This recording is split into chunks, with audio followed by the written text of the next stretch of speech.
ये दुनिया type writer नहीं है। एक शख्स मेज पर बैठा है, उसके सामने टाइप राइटर खुला है।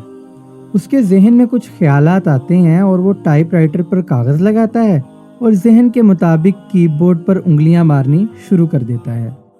अचानक उसका जहनी ख्याल वाकया बनने लगता है। सामने के कागज पर मतलूबा अल्फाज छपने लगते हैं, यहाँ तक कि उसके तमाम अल्फाज कागज पर टाइप होकर सामने आ जाते हैं। जिनमें से कुछ जुमले ये थे: मैं हक पर हूँ, मेरे सिवा जो लोग हैं सब बातिल पर हैं, मेरा कोई कसूर नहीं, हर मामले में कसूर सिर्फ दूसरों का है, मैं सबसे बड़ा हूँ, दूसरे तमाम लोग मेरे मुकाबले में छोटे हैं, मैं खुदा का महबूब हूँ, दुनिया भी मेरी है और आखिरत भी मेरी।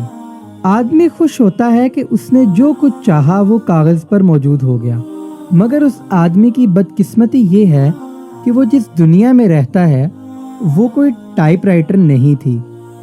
टाइप राइटर के एक कागज पर जिस तरह उसने अपने ख्याल को वाकया बना लिया, उसी तरह दर हकीकत की दुनिया में अपने ख्याल को वाकया नहीं बना सकता था। कागज पर अपनी पसंद के अल्फाज छापने के लिए तो सिर्फ कीबोर्ड पर उंगलियां मारना काफी थी, मगर हकीकत की दुनिया में किसी ख्याल को वाकया बनाने के लिए एक लंबी और सोची समझी जदोजहद की जरूरत है। हकीकत की दुनिया में अपने तमाम तर ख्यालात को हकीकत में बदलने के लिए सिर्फ टाइपिस्ट की तरह महज उंगलियों को मुतहर्रिक करना काफ़ी नहीं। टाइप राइटर का आदमी अमल की दुनिया में उस वक्त भी मुकम्मल तौर पर महरूम था जबकि अल्फाज की दुनिया में वो सब कुछ हासिल कर चुका था। दुनिया ख्वाह हमारे लिए कितनी ही नागवार हो, मगर ये एक वाकया है कि दुनिया हमारे लिए कोई टाइप राइटर नहीं है और ना ही हम उसके टाइपिस्ट हैं। महज उंगलियों की हरकत से हम जो चाहें दुनिया की सतह पर नक्श करते चले जाएं।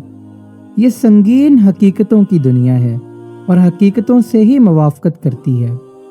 आदमी के पास जुबान और कलम है, वो जो चाहे लिखे, जो चाहे बोले, मगर आदमी को याद रखना चाहिए कि उसकी जुबान और कलम सिर्फ अल्फाज की लकीरें बनाते हैं, ना कि जिंदगी की हकीकतें।